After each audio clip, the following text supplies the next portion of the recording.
Hello नमस्कार good morning साथियों, कैसे हैं आप सभी। उम्मीद है बहुत अच्छे होंगे। साथियों, आज का वीडियो जो है वो बहुत ज़्यादा आप लोगों के लिए बहुत इंपॉर्टेंट होने वाला है। जितने भी हमारे प्यारे बिजली विभाग के जितने भी भाई बहन हैं जिनका सिलेक्शन हो गया है, उनके लिए वीडियो बहुत ही ज़्यादा इंपॉर्टेंट है। आप लोग एकदम ध्यान से सुनिएगा।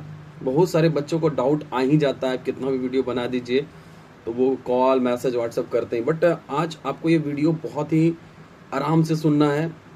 जैसे कि मैंने एक वीडियो कल डाला था डॉक्यूमेंट वेरिफिकेशन से पहले, सॉरी कल से नहीं, शायद एक दिन पहले और उससे डाला था, 2 दिन पहले मैं वीडियो डाला था वो वाला। तो उसमें बच्चों को बहुत सारी परेशानी इसलिए हुआ कि सर जैसे अगर कोई TG3 वाले बच्चे हैं तो क्या वो ये सारे डॉक्यूमेंट लेके जाएंगे, ये अगर क्रॉसपॉन्डेंट क्लर्क वाले हैं या स्टोर असिस्टेंट वाले हैं वो सारे क्या लेके जाएंगे, क्या दोनों सेम। देखिए, मैं आपको एक बार फिर से आज अच्छे से क्लियर कर देता हूँ। जितने भी बच्चे हैं वीडियो को पूरा ध्यान से सुनना है और आपका सारा क्लियर आपका डाउट हो जाएगा। देखिए, सबसे पहले मैं आपको बता रहा हूँ कि क्रॉसपॉन्डेंट क्लर्क और स्टोर असिस्टेंट वाले बच्चे जितने भी हैं ध्यान से सुनिएगा। देखिए, जो मैं डॉक्यूमेंट बताऊंगा वो जरूर रखिए, वहां लगे या ना लगे उससे आपको फर्क नहीं पड़ना है। अब देखिए, सपोज दैट एक डॉक्यूमेंट्स आप रखते हैं तो उससे क्या ही फर्क पड़ जाता है। अपने फाइल में डॉक्यूमेंट्स है, जो जरूरत पड़ा ठीक है, नहीं पड़ा कोई बात नहीं, तो वो थोड़ी ना आपका कोई वहां ले लेगा। आप अच्छे से रखिएगा। और फिर भी एक बार आप ध्यान से मेरी बातों को सुन लीजिए।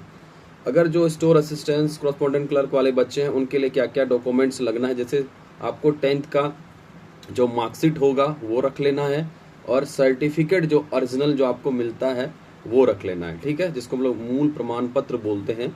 उसके बाद दूसरा में आ जाइए, 12th का भी आप रख लीजिएगा। देखिए, 12th का लगना या ना लगना अलग बात है, लेकिन आपको रखना जरूर है 12th का भी मार्कशीट और ओरिजिनल सर्टिफिकेट। क्लियर। ये मैं स्टोर असिस्टेंट और क्रॉसपॉन्डेंट क्लर्क वाले बच्चों के लिए बता रहा हूँ। उसी तरह ग्रेजुएशन का तो आपको रखना ही रखना है, क्योंकि आपने तो फॉर्म फिलअप ही किया था उससे।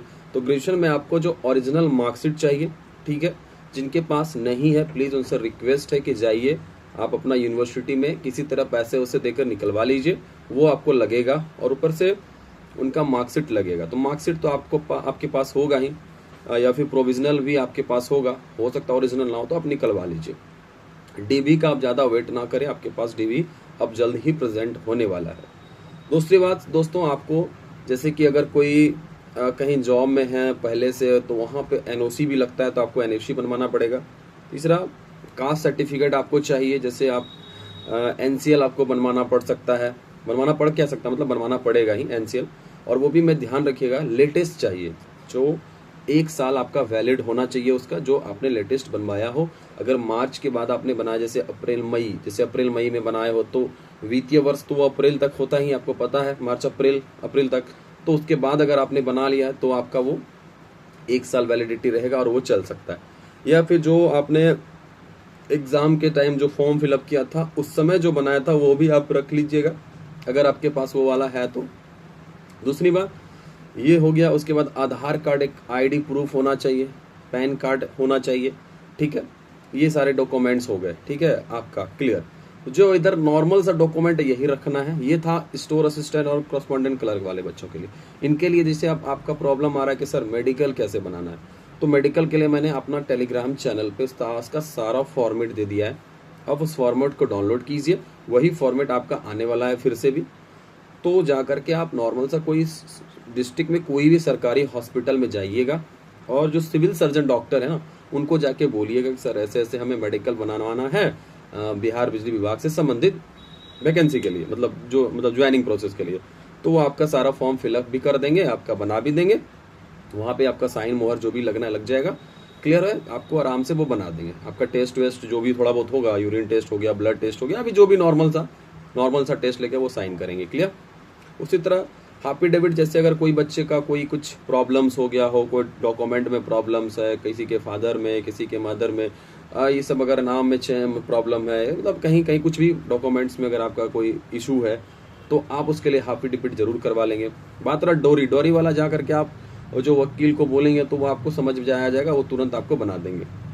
तो ये सारे चीज हैं, नॉर्मल है, कुछ खास बड़ा इशू नहीं है। अब आप चलते हैं टेक्नीशियन ग्रेड 3 वाले बच्चों के लिए। उनको भी देखिए क्या क्या लगा। उनके लिए मार्कशीट, मतलब 10th का वही मार्कशीट और 10th का सर्टिफिकेट एकदम कंपलसरी है। उनके लिए ग्रेजुएशन वाला कंपलसरी नहीं है, ध्यान देना, मेरा बात को सुनिएगा। जो TG3 के बच्चे हैं उनके लिए ग्रेजुएशन वाला कंपलसरी नहीं है, बट अगर आपके पास है तो आप रख लीजिए, अपने पास रख सकते हैं, अपने फाइल में रख सकते हैं। वही रखना है, ग्रेजुएशन का भी जो सर्टिफिकेट प्लस मार्कशीट, ठीक है। उनके बाद इंटर 12th का भी आपको रख लेना है, मार्कशीट प्लस वही सर्टिफिकेट, ठीक है। तो ये 12th TG3 वाले बच्चों के लिए हो गया। अब उनका जो सबसे इम्पोर्टेंट है, उनके लिए सबसे ज़्यादा इंपॉर्टेंट है वो 10th का आपका मार्कशीट सर्टिफिकेट प्लस ITI का मार्कशीट और सर्टिफिकेट होना चाहिए। जो 2 साल वाले बच्चे जो थे उनका दोनों साल वाला चाहिए, मतलब 2 साल में जो फाइनल आया था। अगर जैसे जो पहले तो 4 सेमेस्टर में होता था तो उनका जो भी है वो भी अपना फाइनल वाला ही लेके आएंगे, फाइनल जो लास्ट में आपका जो फाइनली आपको जो मिल जाता है तो वो लेके आएंगे। क्लियर। उसके बाद जैसे कि बहुत सारे बच्चे में बता ही दिए, उसके बाद सेम यही बस नॉर्मल सारा वही प्रोसेस था। बस TG3 में स्पेशली क्या लेना है, आपका डॉक्यूमेंट लेना है ITI वाला और आपका 10th वाला। ग्रेजुएशन वाला उतना इंपॉर्टेंट उसमें नहीं है, बट आप रख सकते हैं, रखने से क्या दिक्कत है। तो ये सारा पहले डॉक्यूमेंट्स का प्रॉब्लम था, ठीक है। एक बात जो आज तक आपको किसी ने नहीं बताया होगा, मैं ये बात एक छोटा भाई समझ के मैं आप लोगों के सामने रखना चाहता हूँ, क्योंकि हमारे एक जानकारी में कुछ ऐसा घटना हुआ, इस वजह से मैं आप लोगों के बीच ये रखना चाह रहा हूं। दोस्तों, आपका सिलेक्शन हो चुका है, ध्यान से मेरे वीडियो को सुनिएगा भैया। थोड़ा लंबा हो सकता है, मुझे पैसा के लिए लंबा नहीं बना रहा हूं, मैं आपके जीवन के लिए लंबा बना रहा हूं थोड़ा सा वीडियो। क्या ज्यादा लंबा तो नहीं, 6-7 मिनट का वीडियो जो भी हो। आपका सिलेक्शन हो चुका है, आपका सरकारी नौकरी हो चुका है, ठीक है। तो मैं आप सभी से एक हाथ जोड़ के विनती है दोस्तों कि जब तक आपका ज्वाइनिंग ना हो जाए, ध्यान से मेरे बात को सुन लीजिएगा, जब तक आपका ज्वाइनिंग ना हो जाए, चाहे हमारे वो भाई हों चाहे हमारे वो बहन है, प्लीज आप सभी से एक रिक्वेस्ट है, अपना समझ के मैं आपको बोल रहा हूं, किसी से लड़ाई नहीं करना है। ध्यान से मेरे बात को समझिएगा, बाकी आप समझदार हो गए, समझदार है समझ जाइएगा। किसी से लड़ाई नहीं करना है। हो सकता है आपको कोई किसी तरह के लिए उस्काए, तो वहां भी आपको कुछ भी नहीं करना है। 2 बात सुन लेना है, हंस के चले आना है, ज्यादा आपको इधर उधर घूमना फिरना नहीं है। नॉर्मली आपको रहना है जैसे आप हर दिन अच्छे इंसान की तरह रहते हैं। किसी से ज्यादा आपको बात नहीं बनाना। किसी कारण घर द्वार में अगर लड़ाई झगड़ा हो जाता है, ध्यान से मेरी बात को सुनिएगा, तो उस लड़ाई झगड़ा को आपको शांत करवा के किसी तरह हटा देना है। समझ में आ रहा है ना बात को मेरा? चाहे दोनों के लिए, चाहे भाई हो बहन हो, हर इंसान के लिए मैं ये बात बता रहा हूँ, सब बच्चे के लिए, चाहे वो करस्पॉन्डेंट क्लर्क वाले हो चाहे TG3, सारे के लिए है जिनका सिलेक्शन हो गया है। तो बात समझ में आया ना आप लोगों को? तो ये काम नहीं करना, किसी से लड़ाई झगड़ा, किसी से अगर 2 बात आपको कोई बोल भी दे तो आपको ईगो में नहीं लेना है। आराम से रिलैक्स बॉय तरह, रिलैक्स गर्ल्स की तरह रहना है। नॉर्मली आपको एकदम बढ़िया से, अभी कुछ नहीं बोलना है, समय आ जाएगा आपका, अभी टेंशन क्या ले, आपका समय आ चुका है। आराम से रहिए, मस्त रहिए, वरना हो सकता है मे भी आजकल हमारे आसपास पड़ोस में बहुत सारे दुश्मन घूमते हैं।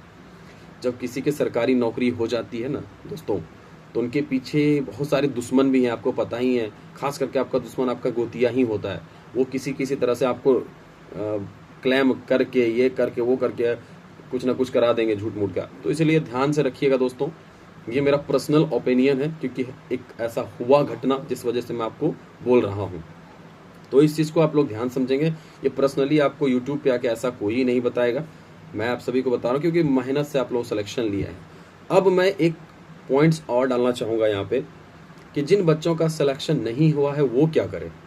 तो दोस्तों, जिन बच्चों का सिलेक्शन नहीं हुआ है उनके लिए मैं एक वीडियो ज़बरदस्त लाने वाला हूँ कि उन्हें क्या करना चाहिए, उन्हें कैसे पढ़ना चाहिए, उन्हें कैसे फिर से एक बार तैयार होना चाहिए। तो उनके लिए एक वीडियो आ जाएगा, क्योंकि इसी वीडियो में अगर बताऊँगा तो लंबा हो जाएगा, फिर आप लोग देखेंगे नहीं। ठीक है दोस्तों, तो वीडियो अच्छा लगेगा तो लाइक शेयर एंड सब्सक्राइब जरूर करेंगे और हमें सपोर्ट करेंगे। थैंक यू, जय हिंद, जय भारत।